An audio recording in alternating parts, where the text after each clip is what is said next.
Donc je vais vous présenter un peu aujourd'hui une conférence un peu générale sur la biodiversité marine antarctique. On va parler un peu de l'Antarctique, de l'histoire de l'Antarctique et de sa biodiversité. On va voir aussi tout ce qui est logistique antarctique, qu'est-ce que ça signifie faire de la science là-bas. Hein, c'est toujours un peu plus compliqué qu'ailleurs, hein, et on verra tous les moyens qui sont mis en œuvre pour pouvoir réaliser ces études. Alors, je voudrais commencer juste par des paysages. Oui, quand on parle de l'Antarctique, c'est souvent ça qu'on a en tête. Hein, c'est une sorte de désert de glace, hein, à perte de vue sur des milliers de kilomètres. On a une calotte de glace de plusieurs kilomètres, hein, en général aux alentours de 2 kilomètres d'épaisseur. Mais il faut savoir que sous cette glace, il y a un continent. Hein, vous voyez ici sur cette image, on a retiré finalement toute cette calotte de glace. On voit ici le continent, avec dessous, hein, on voit des rivières, des lacs.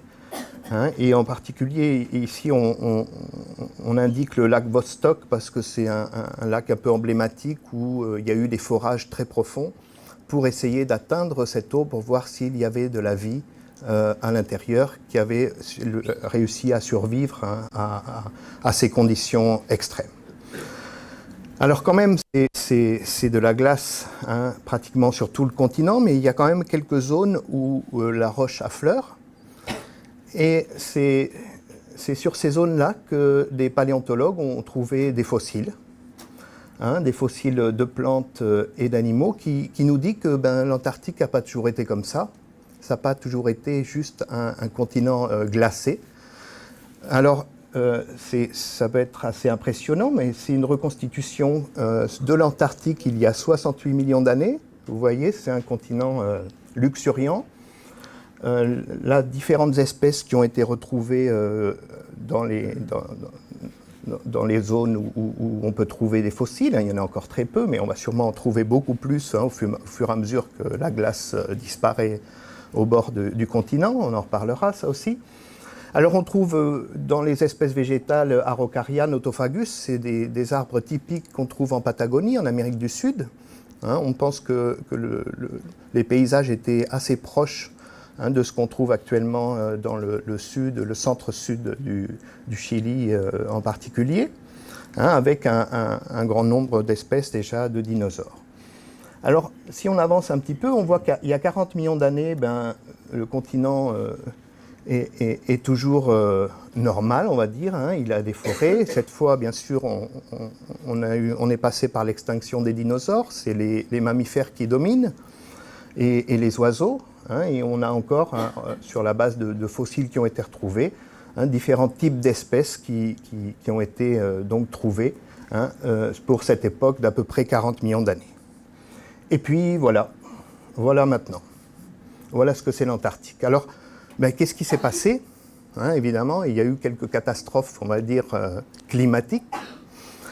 Et dans ce cadre-là, hein, ça a été un refroidissement. Alors, pour comprendre un petit peu, il faut remonter un petit peu plus loin. Il y a 150 millions d'années, l'Antarctique fait partie d'un énorme continent qui est placé sur l'hémisphère sud, c'est le Gondwana. Et ce Gondwana va commencer à se fragmenter.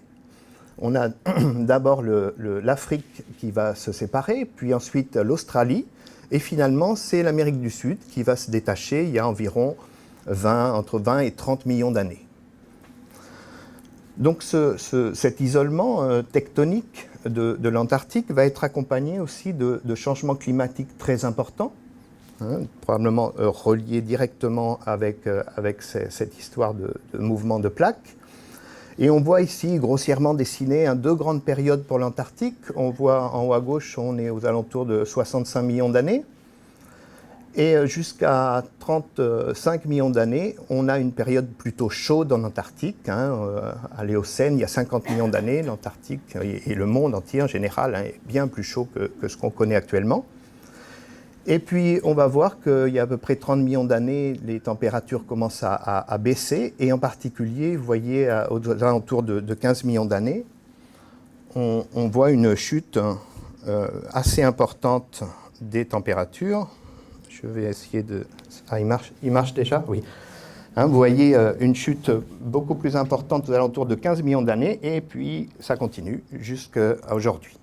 La tendance globale. Et vous voyez, et là vraiment, sur cette période, on a vraiment l'Antarctique congelé, qui devient un désert de glace. Alors, comme conséquence, eh bien, oui, tout ce qui était faune terrestre, végétation, va disparaître. Alors, de récentes études ont réussi à montrer que probablement quelques espèces, mais vraiment, on parle d'espèces d'insectes plutôt primitives, des mouches sans ailes, des colamboles, auraient pu survivre sur le continent pendant ces périodes extrêmement froides. Et puis aussi, alors ça c'est assez intéressant, c'est lors de forages profonds dans la glace pour essayer d'atteindre des lacs, ici Vostok, mais il y a plusieurs lacs qui sont en train d'être atteints par ces méthodes de forage. Eh bien, voilà ce qu'ils ont observé avec ce carottage, un petit crustacé à 200 mètres de profondeur dans la glace en arrivant, qui probablement vit dans les interstices de la glace, dans des petites zones, des failles où il y a un peu d'eau liquide. Et donc, cette espèce, clairement, vit dans ces conditions extrêmes et froides. Alors, au niveau de l'océan austral, puisque là, on parlait plutôt du continent, à gauche, vous pouvez voir ce qui sont les limites politique de ce qu'on appelle l'océan austral, c'est tout ce qui est au sud de la latitude 60. Alors c'est vraiment politique, administratif, c'est le problème de gestion des pêches, de revendication de territoire, etc., qui a généré cette limite. Mais évidemment, l'océan austral, c'est plutôt des masses d'eau différentes qui le caractérisent. Et à droite, on voit les températures superficielles de la mer. Alors, tout ce qui est le bleu le plus foncé, c'est ce qui est entre -2, c'est-à-dire la limite de congélation quand se forme la glace de mer, et +2, qui est marqué par cette limite noire, le front polaire. Et puis, vous voyez, il y a encore des eaux, c'est froid, 4, 5, 6, tout ce qui est bleu et vert, qui généralement est considéré comme partie de cet océan austral. Alors, une autre caractéristique de l'océan austral, c'est qu'on a énormément de petites îles dispersées tout autour. Principalement, les masses terrestres, c'est le continent antarctique. On considère aussi que l'extrême sud de l'Amérique du Sud fait partie donc, de l'océan austral. Et puis après, on a énormément d'îles. Alors, on peut citer les îles françaises Kerguelen, Crozet, qui font partie. Les îles Amsterdam, elles, sont hors de cette limite. On est déjà là, en bleu, sur les limites des eaux subtropicales, qui appartiennent à l'océan Indien, dans ce cas-là. Mais on a aussi des îles très, très diverses, comme Marion, qui est sud-africaine, la Géorgie du Sud, etc. Donc, c'est une autre caractéristique au niveau des terres émergées. On a cet éparpillement de petites îles qui ont surgi généralement volcaniques de l'océan. Alors, au niveau de la biodiversité marine, on peut dire qu'il y a à peu près 200 ans qu'on a commencé à étudier cette faune. Alors, au départ, c'était plutôt des grandes expéditions où on embarquait des naturalistes. C'est au début du 19e siècle. Vous voyez ici en haut à gauche, c'est l'expédition Erebus de deux navires, l'Erebus et le Terreur, du fameux capitaine Ross, qui a donné son nom à une île dans la mer de Weddell. Et vous voyez que, alors c'est de la cartographie, de la géographie, c'est de l'exploration, c'est aussi des prises de possession, évidemment, il y a un côté politique, on découvre des terres pour son royaume, mais en même temps, eh bien, des naturalistes sont embarqués et commencent à décrire cette faune.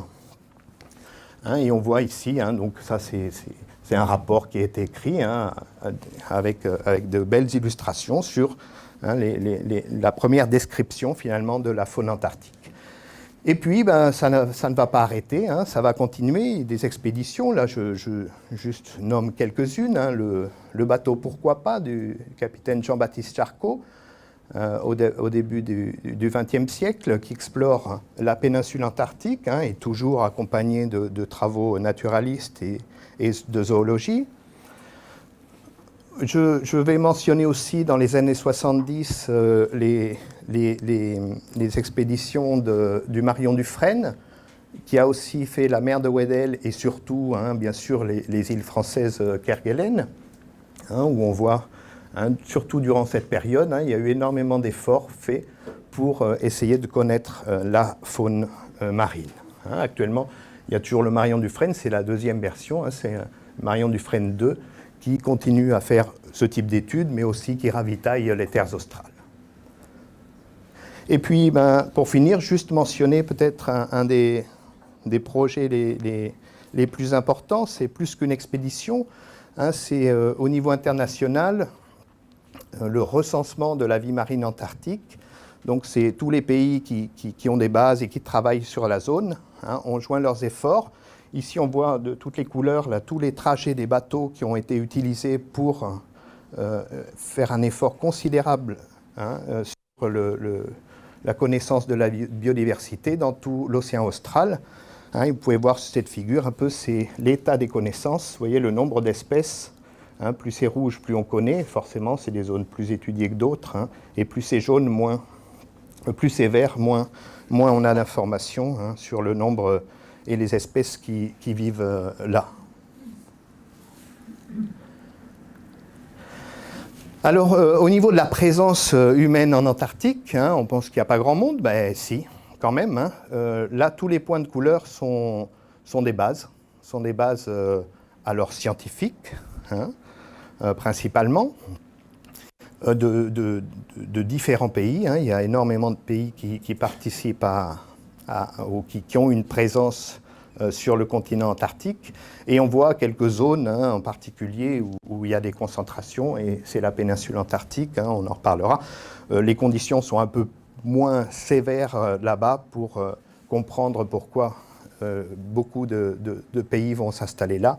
Bon, il y en a, c'est un peu évident, comme l'Argentine, le Chili ou la Grande-Bretagne, qui sont proches au niveau des territoires. La Grande-Bretagne, parce qu'ils ont la Géorgie du Sud et les îles Malouines, donc ils ont un point d'accès facile, mais on trouve aussi des pays comme la Pologne, la Roumanie, qui ont des bases sur la péninsule. Alors, au niveau chilien, pour donner un exemple, ces trois zones, c'est les zones principales d'études de l'Institut polaire chilien. Il y a en jaune toute la zone des îles Shetland du Sud, qui sont très proches de la péninsule, où les conditions sont quand même relativement moins dures pour avoir des bases surtout permanentes qui restent ouvertes toute l'année. On travaille aussi beaucoup sur la pointe de la péninsule et le début de la mer de Weddell, et aussi sur la mer de Bering-Clausen, qui est dans la partie plus sud, où il y a quelques bases chiliennes.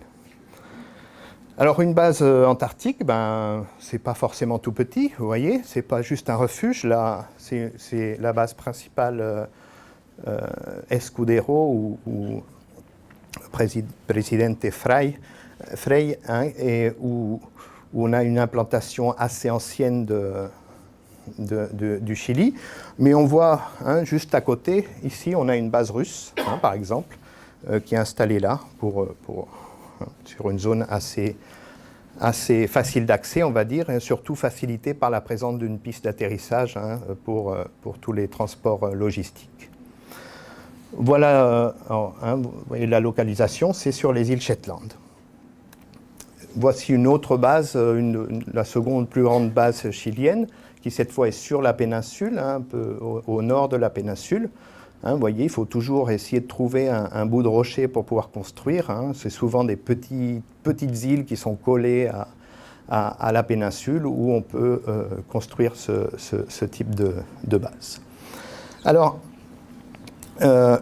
Évidemment, la première étape pour faire de la science en Antarctique, hein, et principalement pour nous, ça va être d'aller jusque sur la péninsule.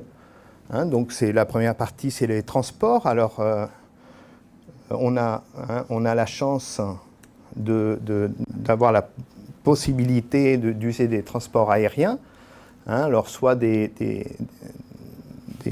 avions militaires, hein, comme la photo d'en haut, ou même une ligne civile, hein, qui s'est installée, hein, une ligne commerciale, qui font principalement du tourisme, mais il y a un accord aussi avec l'Institut polaire pour transporter les scientifiques. Hein. C'est quand même nettement plus confortable que voyager dans les avions militaires, hein, surtout que quelquefois, hein, il y a des petits problèmes.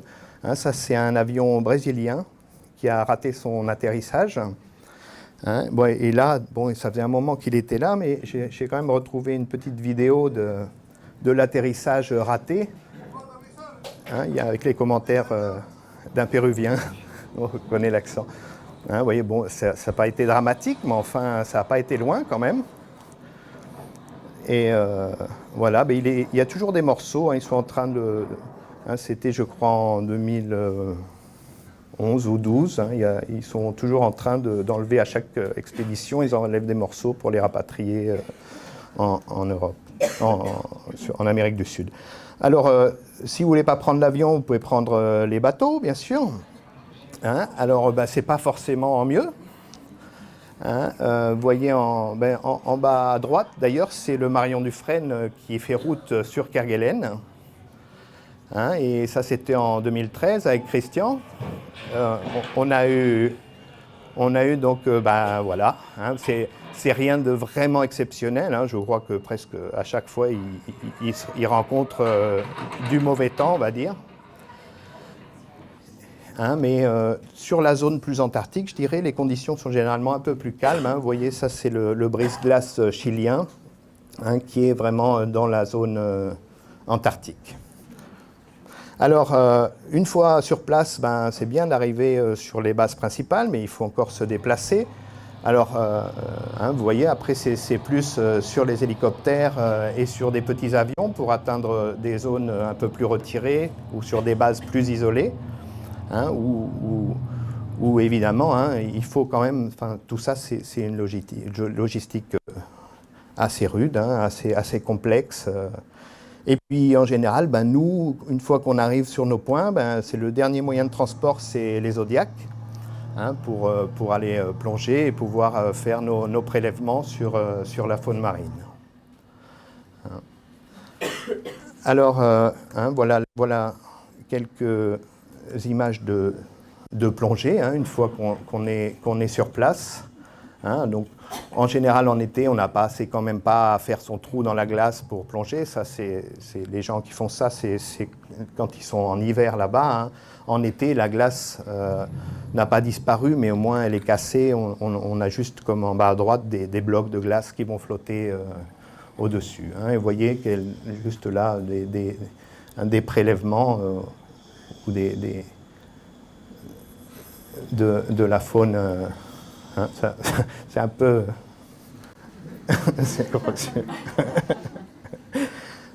Voilà. Alors, bien sûr, quand on parle de la faune marine antarctique, hein, puisque la faune terrestre, on a vu, c'est vraiment 3 fois rien, hein, en diversité au moins. Hein, on parle des animaux supérieurs. Hein, il y a le monde de la microbiologie est un peu différent, hein, partout dans le monde. Hein, c'est un monde encore très peu connu. Mais au niveau des animaux, hein, c'est quand même les espèces principales qu'on a en tête quand on pense à l'Antarctique. Hein, les mammifères marins, les oiseaux. Hein, ici, on a 2 espèces en bas et en haut d'albatros. Évidemment, des manchots. Hein, là, on voit différentes espèces de manchots, les manchots empereurs, royaux, hein, les manchots papous. Hein, puis, mammifères marins, en haut, le phoque léopard. Hein, le phoque de Weddell et une otarie en bas. Donc c'est un peu ça qu'on a dans la tête quand on pense à cette faune marine. Mais évidemment, en plongée, on va découvrir qu'il y a beaucoup de choses sous l'eau. Hein, alors, voilà par exemple, juste à la limite des glaciers qui arrivent, qui arrivent sur l'eau, on trouve des espèces, enfin, pas des espèces, mais enfin des groupes qu'on connaît bien. On voit des oursins, ça c'est des styles de coquilles Saint-Jacques. En bas, c'est pas une étoile, c'est une ophiure, mais enfin ça fait partie un peu du même groupe. Et puis on va voir beaucoup des groupes qu'on connaît ailleurs, des anémones, des étoiles de mer, des sortes de coraux en haut à droite, quelques poissons, pas énormément, c'est pas vraiment fréquent de voir des poissons, et surtout ils sont plutôt sur le fond qu'en pleine eau. On ne voit pas des grands bancs de poissons passer, c'est toujours des poissons cachés un peu sous les algues. Et ici une araignée marine, et vous voyez, on trouve des groupes, des éponges, des bivalves, des crustacés un peu spéciaux des fois, mais on va dire rien d'extraordinaire en termes des grands groupes qui sont présents dans les autres océans. Et donc il y a eu pas mal de travail. Ces 2 siècles d'expédition ont quand même permis d'avoir une idée de cette diversité. Ça, c'est un travail de l'Institut polaire anglais qui montre un peu cette diversité d'invertébrés dans ce cadre-là. Alors, ça, c'est surtout des espèces qu'on va trouver en plongée. On pourrait se dire, mais qu'est-ce qu'il y a un peu plus profond? Alors là, il faut utiliser d'autres outils, comme des chaluts. Et en particulier, on peut mettre, comme dans ce cas-là, des caméras sur le chalut pour essayer de filmer ce qu'il y a au fond, parce que quand on fait un chalutage, on ramasse ce qu'il y a dans le filet quand ça remonte, mais on ne sait pas trop comment c'était au fond. Alors, c'est assez étonnant. Vous voyez une vidéo de l'Institut polaire australien.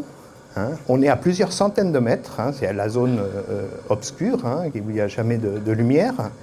Et vous voyez la densité d'animaux qui sont sur les fonds. Et vous voyez, voilà un de ces poissons benthiques qui vivent sur le fond. Voilà une image avec une meilleure résolution pour voir un petit peu cette énorme diversité, on va dire. Enfin, en tout cas, ça a l'air extrêmement divers dans ce cadre.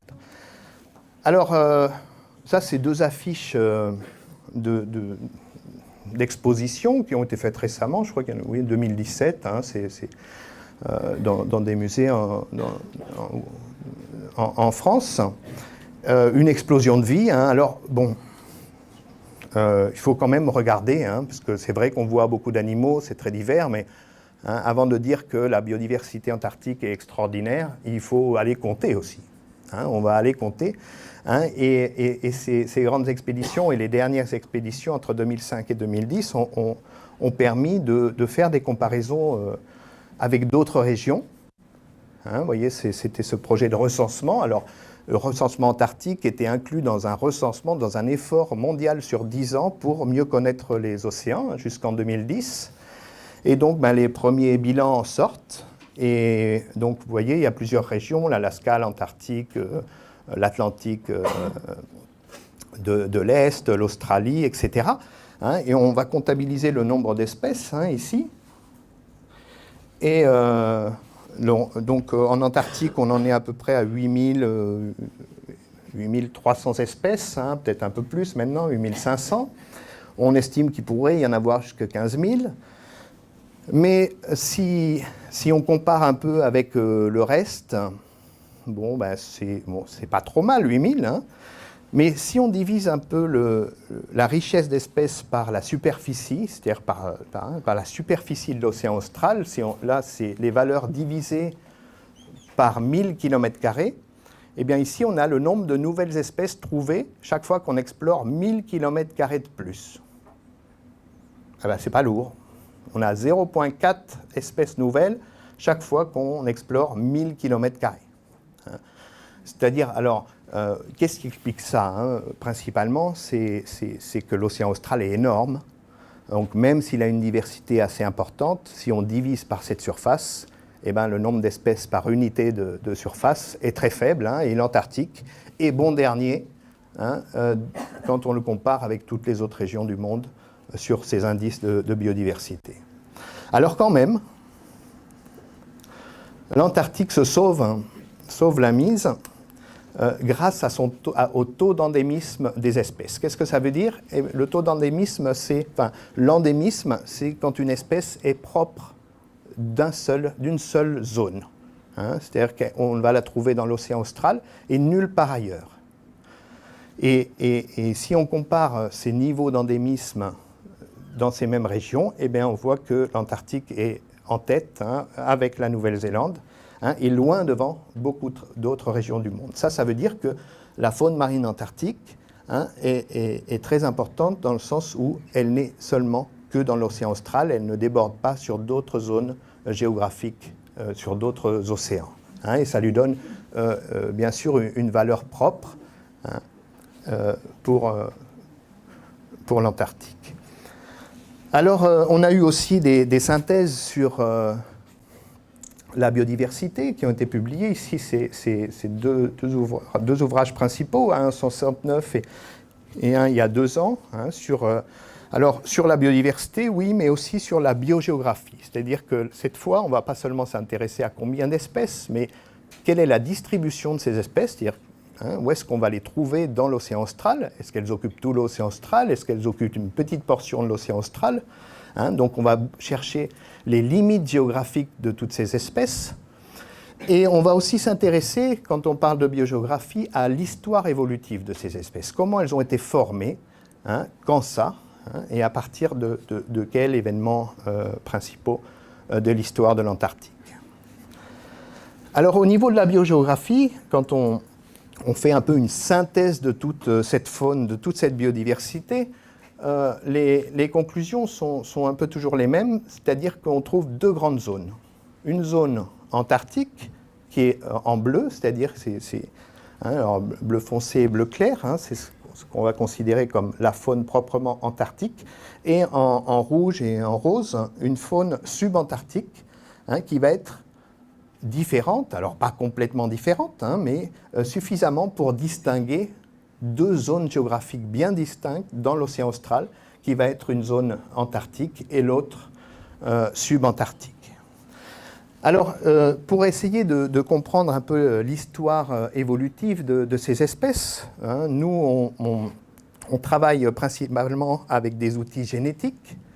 Alors, pour résumer de manière très simple, on va regarder leur ADN, on va séquencer leur ADN, on va obtenir pour ces différentes espèces des séquences, le A, T, C, G, A, C, etc. On va comparer des zones homologues, des zones identiques de génome de ces différentes espèces, et on va les comparer entre elles pour voir si génétiquement elles sont plutôt proches, plutôt différentes, en sachant que 2 espèces qui se séparent, au fur et à mesure où le temps passe, eh bien, de nouvelles mutations s'accumulent et font qu'elles sont génétiquement de plus en plus différentes. Donc, en mesurant le niveau de différence génétique entre les espèces, on arrive à reconstituer l'histoire de leur formation et de leur séparation. Alors, un premier groupe qu'on a étudié, c'est vraiment le premier où on a essayé de regarder dans sa globalité, c'est une patelle, vous voyez, un chapeau chinois antarctique qui est propre de l'océan austral. Vous voyez différentes espèces qui font partie du genre Nacella. Et alors, évidemment, quand on veut commencer à étudier ce groupe d'espèces de Nacella, eh ben, il faut aller les chercher où elles sont. Et où elles sont, eh ben, on en a pas mal en Amérique du Sud, on en a une sur la péninsule antarctique, on en a une autre sur les îles Marion et Crozet, on a 2 espèces à Kerguelen, on a une espèce aux îles Macquarie et une autre aux îles Campbell. Alors, pour faire notre étude, il nous faut des échantillons de tous ces endroits. Alors, ça, c'est quelque chose de très classique en recherche antarctique, c'est-à-dire qu'on ne peut pas travailler tout seul. Il faut travailler avec des gens qui sont sur d'autres zones autour de l'Antarctique. Et vous voyez, ça, c'est un peu les possessions, c'est les différents pays qui sont propriétaires de ces différentes îles subantarctiques. Donc on a des Australiens, des Français, la Nouvelle-Zélande, l'Afrique du Sud, la Norvège, et etc. Les Anglais. C'est-à-dire que si on veut des échantillons, eh bien, soit on collabore en faisant des expéditions, ou certaines fois, c'est impossible d'aller sur toutes les zones, c'est des chercheurs de ces pays qui nous envoient ces échantillons. Alors, quelques exemples, ça c'est une expédition qui a été réalisée, qu'on a fait avec les Polonais sur les Shetland. Alors, vous voyez les bases, une base très, très confortable, vous voyez. Pour ceux qui connaissent, c'est Jean-Pierre Ferral ici, dans le fauteuil. On a aussi ici, on était sur la base espagnole Gabriel de Castilla. Vous voyez, alors c'est toujours sur l'île Déception, dans le sud des Shetland. Et puis encore, je vous avais parlé des expéditions à Kerguelen, auxquelles j'ai pu participer justement grâce aux collaborations que j'ai ici à Marseille, aussi à Dijon, où on a fait donc, on a la possibilité de passer à Crozet et Kerguelen, Amsterdam et hors de l'océan austral, c'est plus du tout les mêmes espèces, mais qui nous a permis de récolter ces espèces. Et il y a toute une série d'expéditions qu'on va faire, alors sur les Shetland, sur la péninsule, là ici aux îles Malouines, et ici en Patagonie, avec des Belges et des gens de Dijon, qui nous ont accompagnés cette fois-là. Et puis, quelque chose de très intéressant qui s'est fait il y a 2 ans, eh bien, un bateau a fait tout le tour du subantarctique en s'arrêtant à toutes les îles. Donc, ça a été vraiment une très bonne opportunité pour pouvoir avancer dans ces récoltes. Alors, si on retourne un petit peu sur notre modèle Nacella, voilà un résumé des résultats de la génétique. Ici, on voit ce qu'on appelle un arbre phylogénétique, c'est-à-dire que, vous voyez, chaque groupe de couleurs correspond à une espèce différente. C'est un groupe génétiquement séparé des autres. Et puis, ces barres-là, ces branches de l'arbre, vont nous dire si elles sont très proches, comme ici, ou très distinctes, entre groupes plus séparés. Alors, un résultat important ici, par exemple, c'était que la grande différence chez ces patelles, c'est qu'on a un groupe sud-américain qui est séparé d'un groupe antarctique et subantarctique. C'est-à-dire que les îles subantarctiques sont plus proches ici de l'Antarctique que de la Patagonie, qui est pourtant considérée comme subantarctique et de l'océan austral. Alors après, on peut aussi rentrer dans les détails et voir que sur les espèces, vous voyez, dans les espèces bleues, c'est-à-dire antarctique, subantarctique, eh bien, certaines sont plutôt proches de l'espèce antarctique. C'est le cas de Crozet ou de Marion, alors que celles de Kerguelen vont être plus proches d'autres îles et très séparées. C'est-à-dire que cette division antarctique-subantarctique qu'on a vue, elle ne s'applique pas, par exemple, dans ce cas. Et puis, comme je vous disais, en mesurant les mutations, eh bien, on arrive à dater un peu ces phénomènes de séparation, de spéciation. Quand est-ce que se sont formées ces espèces et on voit ici, les grandes lignées, on va dire, se sont faites entre 5 et 10 millions d'années. C'est cette grande chute de température qu'on observe sur l'Antarctique. Et après, plutôt les dernières spéciations se sont faites dans le dernier million d'années, probablement dû au cycle glaciaire, cette alternance de périodes très froides et moins froides, comme on est en train de vivre actuellement. Alors ces travaux, ça nous permet de comprendre un peu toute cette histoire, mais il y a un travail taxonomique et systématique qui veut dire que on va redéfinir les espèces, où elles sont, leur distribution, et puis des fois, on trouve aussi, comme dans le cas de l'Amérique du Sud, on a trouvé une nouvelle espèce qu'on va décrire pour l'océan austral.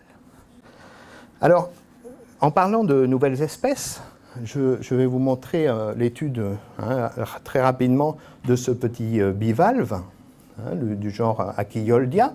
C'est un petit bivalve entre 1 et 2 cm qu'on trouve dans le sable. Et la chose intéressante pour cette espèce, c'est que une seule espèce, était trouvée pratiquement sur tout l'océan austral, aussi bien en Antarctique qu'en subantarctique. Et ça, vous avez vu que dans le cas des patelles, il y avait beaucoup d'espèces qui étaient plutôt séparées par ces grandes distances géographiques. Là, on a une seule espèce décrite pour tout l'océan austral. Donc, bien, on a fait donc, des échantillonnages sur la péninsule, sur la Patagonie, les Malouines et Kerguelen, hein, durant les dernières expéditions qu'on a fait là-bas. Alors, au niveau morphologique, eh bien, hein, vous voyez, elles sont un peu toutes pareilles quand même, mais enfin, si vous commencez à mesurer, à voir les rapports entre longueur, largeur, etc., on voyait quand même que les Malouines se distinguaient de tout le reste. C'est un peu bizarre, hein, pourquoi les Malouines, qui sont à côté de l'Amérique du Sud, alors que Kerguelen, l'Antarctique et la Patagonie, tout tombait hein, morphologiquement dans le même sac, on va dire. Alors, la génétique, qu'est-ce que nous montre la génétique? Eh bien, cette fois, hein, elle nous montre que, finalement, hein, le groupe, ça, tous les individus qui sont trouvés à Kerguelen, génétiquement, sont très différents de ceux de l'Antarctique, qui sont eux-mêmes très différents d'Amérique du Sud, et ceux d'Amérique du Sud, ceux des Malouines. Et ces différences génétiques nous disent clairement qu'il n'y a pas une espèce de ce bivalve, mais il y en a au moins 5. Et on n'a pas encore regardé toutes les autres îles, où probablement on va trouver encore plus d'espèces pour ce bivalve. Alors, on passe à un modèle un peu différent, hein, les manchots. Parce que oui, peut-être personne ne s'est jamais intéressé vraiment aux petits bivalves ou aux patelles, mais les manchots, il y a du monde qui travaille sur les manchots. Enfin, je veux dire, c'est des espèces emblématiques, hein, il y a des thèmes de conservation, c'est quand même, on va dire, il y a eu énormément de travaux, et ça continue, hein, sur ces manchots. Alors ici, on voit le manchot papou. Le manchot papou, c'est une espèce plutôt subantarctique, mais enfin, qu'on trouve, hein, donc les grandes colonies, c'est les îles Macquarie, Heard, hein, ça c'est des îles australiennes, on les trouve à Kerguelen, à Crozet, hein, les îles françaises, l'île d'Afrique du Sud de Marion, on les trouve sur des petites îles là, entre l'Amérique du Sud et la péninsule, aux Malouines, et on en trouve aussi sur le bord de la péninsule. Hein, ces espèces plutôt subantarctiques, en ce moment elles sont plutôt en train d'envahir hein, la pointe nord de la péninsule au fur et à mesure qu'on perd de la glace et que les terres se découvrent. Alors, pour l'instant, on a réussi à avoir des échantillons de ces différentes zones, Kerguelen, Crozet, les Malouines et la péninsule, la zone antarctique. Hein. Alors, cette fois, on ne plonge pas, hein, parce qu'il faut les attraper. Sous l'eau, c'est un peu plus dur. Donc là, on capture les manchots à terre et on leur fait une prise de sang hein, pour pouvoir étudier donc, et comparer génétiquement ces différentes colonies. Alors ben voilà ce qu'on trouve. Et ben de nouveau, comme dans le cas du bivalve, et ben chaque colonie hein, est un groupe génétiquement très différent. Ça veut dire qu'il n'y a plus de contact entre eux, c'est-à-dire qu'ils n'échangent pas d'individus. Ceux qui sont à Crozet, ils restent à Crozet. Ceux qui sont à Kerguelen, ils restent à Kerguelen. Et ça, hein, comme je vous l'ai dit, pour le nombre de mutations qui vont s'accumuler sur leur ADN, on peut dire, alors on peut mesurer les temps, depuis quand Kerguelen est séparé de Crozet, depuis quand ils sont séparés de l'Antarctique ou de la Patagonie, et ben voilà, et ben on parle de millions d'années, ça fait entre 2 et 4 millions d'années que ces colonies sont séparées, hein, et ça, clairement, on va probablement pouvoir décrire donc 4 espèces de manchots papous, hein, alors qu'on pensait qu'il n'y en avait qu'une seule. Alors bon, c'est intéressant au niveau scientifique pour ces histoires d'évolution, mais au niveau de la conservation, c'est évidemment très important hein, et très différent de faire de la conservation d'une espèce qui est sur des surfaces immenses, comme l'océan austral, que penser qu'il y a une espèce qui est seulement à Crozet, une espèce qui est seulement à Kerguelen, hein, et là, forcément, les mesures de protection hein, doivent être complètement différentes. Alors, parlons un peu des menaces sur cette diversité. Alors ça, c'est tout nouveau. Hein. Je ne sais pas si vous avez écouté un peu les informations cette semaine. Hein. Il y a eu un rapport du GIEC. Hein. C'est un groupe d'experts qui sont commandités par leur gouvernement pour faire les études sur le changement climatique. Hein. Ils ont fait un rapport assez alarmant lundi, je crois. Hein. Et donc ça, c'était la une de Libération, hein, et puis un autre article sur Internet, et on voit, qu'est-ce qu'on montre? On montre l'Antarctique, hein. Et en particulier, l'île du Roi-Georges, c'est l'île où on a la base principale chilienne, hein, où il y a la piste d'atterrissage. Alors, pourquoi l'Antarctique? Eh bien, l'Antarctique souffre aussi. Ici, on voit des anomalies de température sur l'Antarctique en janvier 2017. Tout ce qui est rouge, c'est trop chaud par rapport aux moyennes. Hein. Tout ce qui est bleu, c'est plutôt inférieur aux moyennes calculées sur alors je ne sais plus ici sur combien probablement quelques dizaines d'années. Hein. Eh bien, on voit qu'il y a des zones qui se réchauffent, hein, enfin, où il y a des anomalies, il y a des températures extrêmement élevées, hein, comparées à ce qu'elles devraient être historiquement. Et la péninsule aussi, hein, est une zone très durement touchée. Hein, et ces mêmes jours aussi, hein, je vais vous le montrer, une petite vidéo sur le site du Figaro. Vous voyez, on fait de Libération et Figaro ici, hein, on s'en fiche de la politique. Hein, tout le monde parle du même problème. Et là, on est sur l'île les Shetland, hein, où justement, il montre que voilà la base chilienne, vous voyez, hein, ça ne fait pas très antarctique, il n'y a plus beaucoup de glace. Hein, et c'est des zones quand même qui étaient pas du tout comme ça quand ils se sont installés il y a quelques dizaines d'années.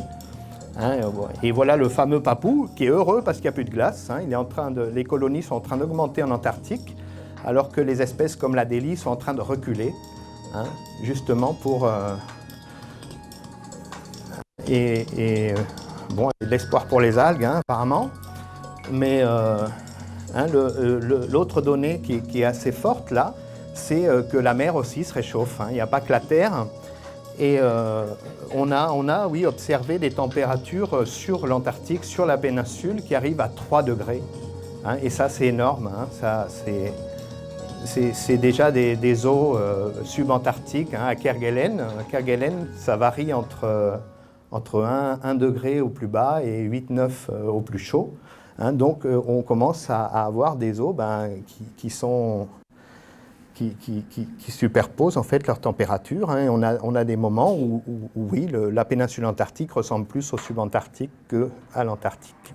Alors, une autre menace, et ça va ensemble, hein, c'est l'augmentation du tourisme en Antarctique. Vous voyez, c'est pas des petits bateaux, c'est pas des petits voiliers qui emmènent quelques personnes.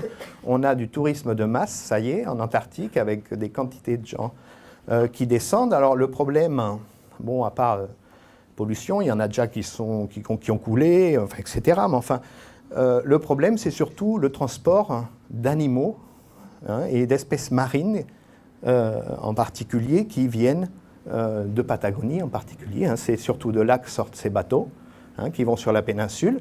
Et on sait que les bateaux, ils transportent plein d'organismes. Et au fur et à mesure que ça se réchauffe, il y a de plus en plus de possibilités que de nouvelles espèces, enfin des espèces de Patagonie, envahissent l'Antarctique. Alors, c'est d'ailleurs extraordinaire. Il n'y a pas d'espèces exotiques, hein, c'est-à-dire en Antarctique, dans le milieu marin. En terrestre, oui, ça y est, c'est fait, ça. Mais dans le marin, jusqu'à maintenant, rien. Pas une seule espèce décrite qui aurait réussi à arriver, hein, et à prospérer en Antarctique. Il n'y a pas d'espèces invasives marines qui ont été trouvées. Sauf, en 2015, première alerte, on trouve un petit crabe, hein, un groupe d'Anglais trouve un petit crabe sur une île des Shetland. Alors, il n'y a pas de crabe en Antarctique, hein, ils ont un problème, ils se sont tous éteints, ils n'ont pas réussi à revenir au moment du refroidissement. Et là, en 2015, publication, on a trouvé un crabe en Antarctique à très peu de profondeur, hein, sur les côtes de l'île Déception. C'est intéressant parce que Déception, c'est une île volcanique qui a aussi des émissions d'eau chaude sous-marine. Donc ça pourrait faire des petits environnements, des micro-environnements un peu favorables. Alors, Déception, c'est un peu chez nous, on va dire. Hein, c'est la péninsule, c'est les Shetland. Donc, on a profité, nous, de nos expéditions pour aller voir un peu là-bas. Hein, ça, c'est des expéditions sur Déception. Hein, et avec les Espagnols, hein, on a pas mal plongé pour chercher le crabe, où ils l'avaient trouvé, sur la zone, sur tout le pourtour de l'île. Et puis, voilà, non, pas de crabe. Ça, c'est de sortie de plongée, hein, un peu frigorifié Et ça fait 2 ans qu'on va sur l'île, qu'on reste plusieurs jours à prélever sur toute la côte, là on va dire, à terre, en plongée, etc. Et on n'a pas trouvé de crabe. Alors, pourquoi le crabe on ne le trouve pas? Probablement, apparemment il y est arrivé, puisqu'ils ont trouvé un spécimen, ils avaient trouvé un seul individu adulte. Alors on a fait quelques expériences, nous, sur le crabe de Patagonie, parce que ce crabe, on le trouve à Kerguelen, Patagonie, seulement il n'est pas en Antarctique. Et puis on l'a refroidi pour voir qu'est-ce que ça lui fait un crabe qui arrive en Antarctique, surtout à cette espèce en particulier. Et vous voyez que sur ces expériences, on part de 20 crabes, et puis on les met à des traitements différents. Il y en a qui sont à 5 degrés, en rouge, ça va très bien. Au bout de 90 jours, au bout de 3 mois, impeccable, ils ne sont pas morts. Au fur et à mesure qu'on descend 2 degrés en jaune et 1 degré, on a un peu plus de mortalité, mais enfin, ce n'est pas désastreux, on va dire. Et puis, voilà, dès qu'on passe 0, moins 1 degré et moins 1,8, c'est la température minimum qu'on peut trouver, après ça se congèle, l'eau de mer.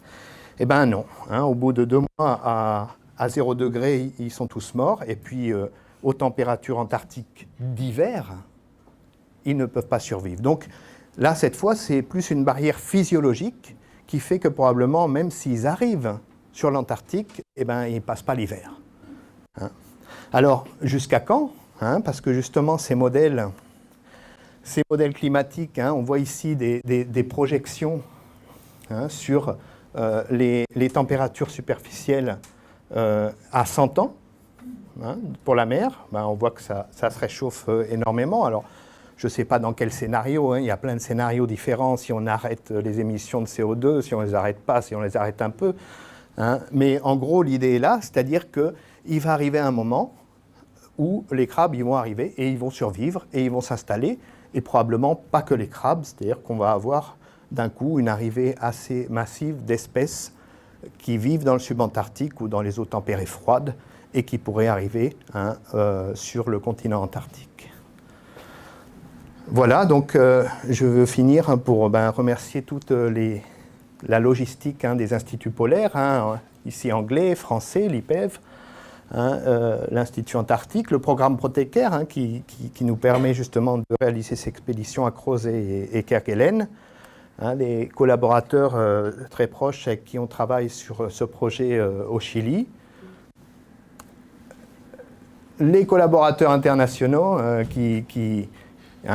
qui sinon on ne pourrait vraiment pas faire ce genre d'études. Vous voyez, on choisit par pays en fonction évidemment des secteurs où chaque pays a des bases où on peut. Vous voyez, il y a pas mal de Français, en particulier il y en a 3 en haut de Marseille, et Thomas qui est à Dijon. Et puis évidemment les étudiants de magistère, doctorat, qui travaillent dur pour toute cette recherche. Voilà, je vous remercie pour votre attention. Puis maintenant, si vous avez des questions, je vous écoute.